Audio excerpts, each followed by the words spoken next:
வணக்கம் 90s electrician. இந்த வீட்டில் பார்த்தீங்கன்னா எர்த் அடிக்குதுன்னு சொல்லி கூப்பிட்டுருந்தாங்க. போய் பார்த்தா சுவிட்ச் பாக்ஸ் எல்லாமே பார்த்தீங்கன்னா ஷார்ட்டேஜ், இது இண்டக்ஷன் மாதிரி ஆகுது.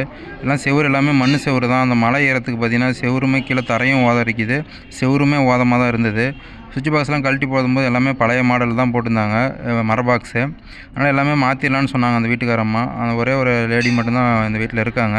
அவங்க எல்லாமே மாற்றிடலான்னு சொல்லவும் அப்புறம் எல்லாமே பிவிசி பாக்ஸே வாங்கிட்டு வந்துட்டோம். பிவிசி கேன் பாக்ஸு, சுவிட்ச் பாக்ஸ் எல்லாமே ப்ரெஸ்ஸிங் டைப் மாடல் வாங்கிட்டு வந்து ஒவ்வொரு பாக்ஸுமே கழட்டி தேவையான அளவு மட்டும் ப்ளக்கு சுவிட்சு மட்டும் போட்டு, நிறையா சுவிட்சு வேஸ்ட்டாக இருந்துச்சு.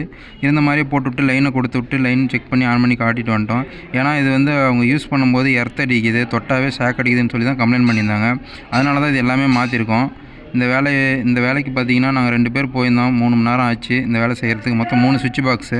ஹாலில் ஒரு 12 மாடலு, டிவி வைக்கிற இடத்துல ஒரு 6 மாடலு, பெட்ரூமில் பார்த்தீங்கன்னா ஒரு 8 மாடலு. இது எல்லாமே இருந்த மாதிரியே சாக்கெட்டு, சுவிட்ச் எல்லாமே இருந்த மாதிரியே போட்டு லைன் கொடுத்துட்டு வந்துட்டோம். இந்த ஒர்க்கு எவ்வளோ அமௌண்ட் வாங்கினான்னு